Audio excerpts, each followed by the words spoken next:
An Emmy Award-winning actor made a special stop on the Tech campus this week. We have all the details next. The Tech men's basketball team is gearing up for one of the toughest games on the schedule. We'll have a preview of Saturday's matchup with number 3 Kansas next. And on the South Plains, cotton may be king, but a much more flavorful crop has brought national recognition to the hub city for over 40 years. This is the MCTV Weekday Update. Welcome to the Thursday edition of the MCTV Weekday Update. I'm Abby Aldrich. And I'm Carley Banks. Throughout February, African American History Month is celebrated around the country, and Texas Tech is no exception. That's right, Carly. Each year, the Division of Institutional Diversity, Equity, and Community Engagement hosts a lecture series to celebrate and recognize the efforts of African Americans who have helped pave the way to a brighter future. This year's series kicked off with a bang as a well-known actor took the stage. Reporter Nick Hay has more. Please welcome LeVar Burton. Tuesday, February 7th, the Division of Institutional Diversity, Equity, and Community Engagement at Texas Tech University hosted actor and literacy advocate LeVar Burton. The African American History Month lecture series took place at 7 p.m. Tuesday night in the Allen Theater within the Student Union building. A quality education is the ultimate leveler of the playing field. My mother knew that I would grow up and would one day inherit a world that would sometimes be hostile to my presence simply because of the color of my skin. And she knew that the best thing she could do for me as my mother was to, in a world full of inequality, give me a tool with which I could compete on a more level playing field with my more melanin challenged peers. I enjoyed his speech, the importance of reading and everything. He really, it's a mind think. It makes your mind really just think back to where you are today and where you come from. LeVar Burton celebrates a career spanning 4 decades, receiving 12 Emmy Awards, a Grammy, and 5 NAACP Awards. His acclaimed roles as Kunta Kinte in the series Roots, Chief Engineer Geordi LaForge in Star Trek The Next Generation, and as himself in the PBS children's series Reading Rainbow. Burton hosted and served as the executive producer for Reading Rainbow, which focused on children's literacy, stemming from the importance it played on his life through the value of diversity. He came to the school today, to Dunbar, and he talked to the children, and with the point of diversity, that is so important in today's society. Burton continues his educational advocacy through digital innovations, launching RR Kids in 2012.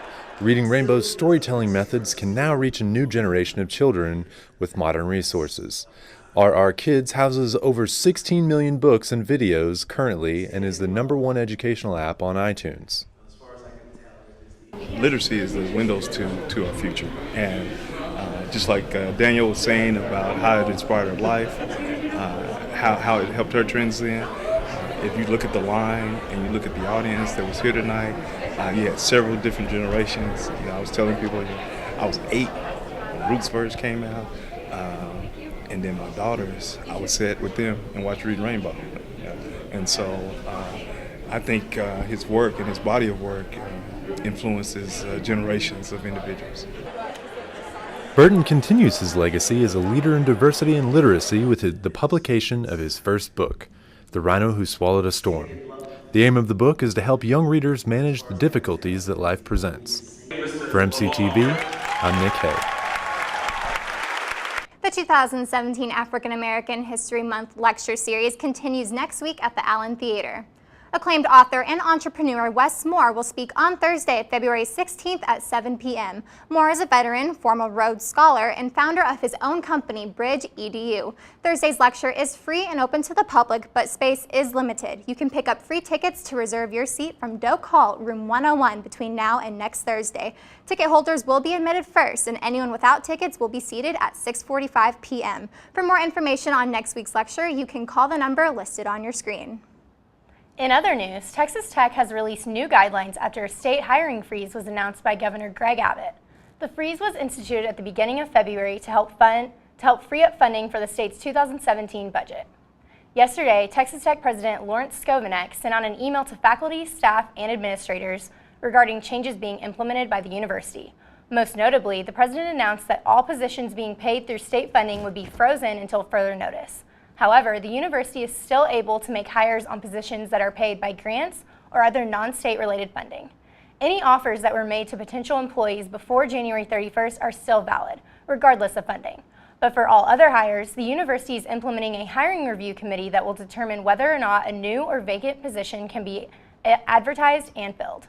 The president's memo also noted that student worker positions and graduate positions are also subject to the freeze, but exceptions will be granted when possible after review by the hiring committee. Although the current hiring freeze is currently set to expire at the end of the fiscal year, there's concern that the state's financial issues could lead to an extension of the freeze and possible budget cuts past 2017. In other hiring news, the Rawls College of Business is welcoming a new head administrator after a search wrapped up at the end of last year. Last week, Dr. Margaret Williams was announced as the new dean of Jerry S. Rawls College of Business Administration. Williams was one of the 3 finalists who visited campus during the fall semester. Williams is currently serving as the dean of the College of Business and Public Administration at the University of North Dakota. She will officially begin her new role on April 24th. Williams' hire fills a spot that has been vacant for more than a year after former Dean Lance Neal resigned in December of 2015. Williams inherits the 3rd largest college on the Tech campus, with just over 4,000 enrolled last fall. Over the last week, the Lubbock area has seen spring-like conditions with sunshine and temperatures topping out in the upper 70s. Unfortunately, that has also included some spring-like winds gusting up to over 40 miles per hour. Yeah, Abby, for the moment, it doesn't look like those winds will be calming down anytime soon. But there are some other big changes on the way that could bring wintry conditions back to the area for a few days. Let's take a look at the MCTV forecast. The MCTV Memorial Circle Cam is showing mostly clear skies today and a little lighter winds than earlier this week. Temperatures are climbing into the upper 60s and we could possibly finish out at 70 before nightfall. Tomorrow, the remaining clouds will move out of the area and there will be plenty of sunshine. Temperatures will be in the mid-80s tomorrow with a near record high expected. Saturday, we could see records broken with temperatures currently forecast nearly 30 degrees below average for the month. A few more clouds will fill the sky on Saturday afternoon and winds will be breezy. On Sunday, we'll start to see some big changes as clouds will move in and rain chances will begin to increase in the afternoon. Gusty winds will move a cold front into the area and rain chances will continue to climb into the evening. Overnight temperatures will drop below freezing, creating a chance for a wintry mix that could affect travel conditions Monday morning.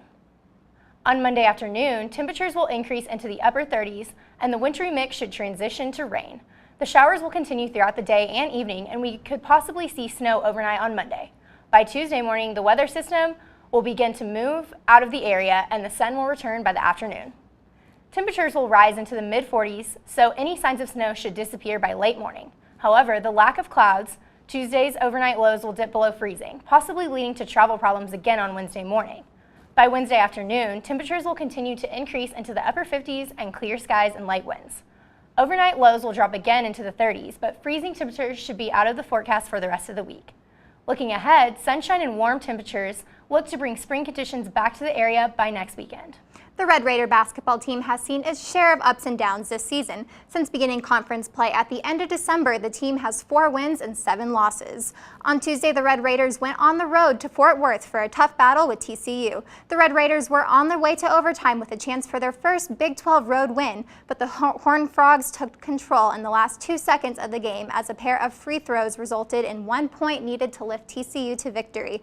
As time expired, Tech lost 62-61. Tech now has a huge chance at redemption as they face the Kansas Jayhawks in the United Supermarkets Arena on Saturday. The Jayhawks come to Lubbock ranked the number 3 team in the nation, and with a win over the ranked opponent could do wonders for Tech's chances at an NCAA championship berth. Tip-off for Saturday's game is set for 1 p.m. and there will be television coverage on ESPN. The Red Raiders aren't the only team in action this weekend. The Lady Raiders are also looking for a victory following a 7-game losing streak. The Oklahoma Sooners will be in town on Saturday to face the Lady Raiders in the United Supermarkets Arena. Tech is sitting at 3-9 in conference, while the Sooners are riding a 3-game winning streak, including their last win over West Virginia in double overtime. Tip-off for the game is set for 6:30 p.m. with television coverage on Fox Sports Southwest Plus. Agriculture is the heart of the Lubbock economy. Every year, millions of bales of cotton are ginned on the South Plains, and those bales bring in billions of dollars into the local economy. Cotton is clearly king in the hub city, but for more than 4 decades, another crop has been giving cotton a run for its money and popularity. I had a chance to get an in-depth look at the business who is helping spread the name of the Staked Plain. When you think about West Texas, wineries may not be the first thing that comes to mind. However, there is a rich history behind some of those in Lubbock. After the discovery of these old rundown vineyards, it was really kind of this cool thing that, cotton is king. It always will be in Lubbock, Texas. But what else can we grow here? And so, Llano Estacado was born. In fact, the opening is contributed to 2 Texas Tech professors who had a passion for wine. Started producing wine in the chemistry building basement, got in a little bit of trouble for that. And that didn't stop there. 41 years later, and now known as the largest best-selling premium winery in Texas, many students are passionate about Llano. So we get a lot of bright young minds coming through, and during their college years, we have a lot of part-timers that come through, and they've got that enthusiasm, that passion to learn about wine. And then after people graduate, we have a lot of people who want to stay in the Lubbock area and love this city and love this part of the country.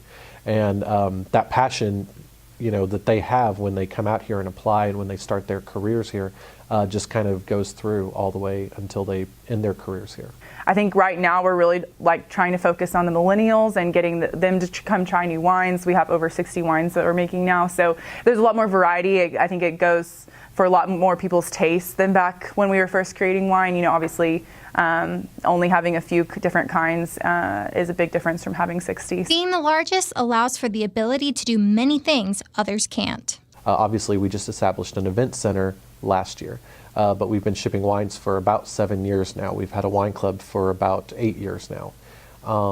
We produce over 60 different wines, varying qualities from super sweet reds, super sweet whites, all the way to bone dry reds and bone dry whites. And being that kind of largest premium winery and having about a third of the Texas wine market by ourselves, it's kind of helped us to do that. And with new ideas, new innovations, new wines, and new technology to come. And we're very excited about the future, and we're extremely proud of our past.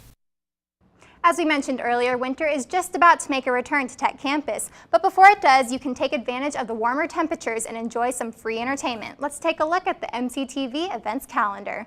Tonight, the Tech Activities Board is offering free admission to the Stars and Stripes Drive-In for a special double feature. Starting at 7 p.m., you can catch the new Lego Batman movie and the Monsters Truck movie Under the Evening Sky. Free admission is available to the first 200 students to arrive at the theater. Just make sure to bring your Tech ID. Tab's got another event for you this week with a very creepy twist on Valentine's Day. Tomorrow night, grab your significant other and head out to the Lone Star Event Center to celebrate your love while being scared to death. My Bloody Valentine is a special edition of the Nightmare on 19th Street haunted houses, specifically designed for the annual holiday. Tab is offering free admission from 7 to 10 p.m. for the first 300 students. As with all Tab events, make sure you have your student ID to enjoy the fun. And next Monday, make plans to visit the Sub Ballroom for the biannual Volunteer Fair. Representatives from nonprofit organizations will be in attendance to offer information about volunteer opportunities in Lubbock. The event helps students connect with groups that can find them ways to give back to the community. The Volunteer Fair runs from 10 a.m. to 1 p.m. So Carly, do you have any plans this weekend?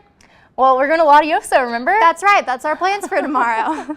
Well, that's all for today's edition of the MCTV Weekday Update. Thanks so much for joining us, and be sure to check ttuhub.net every day for more news. We'll see you on Monday.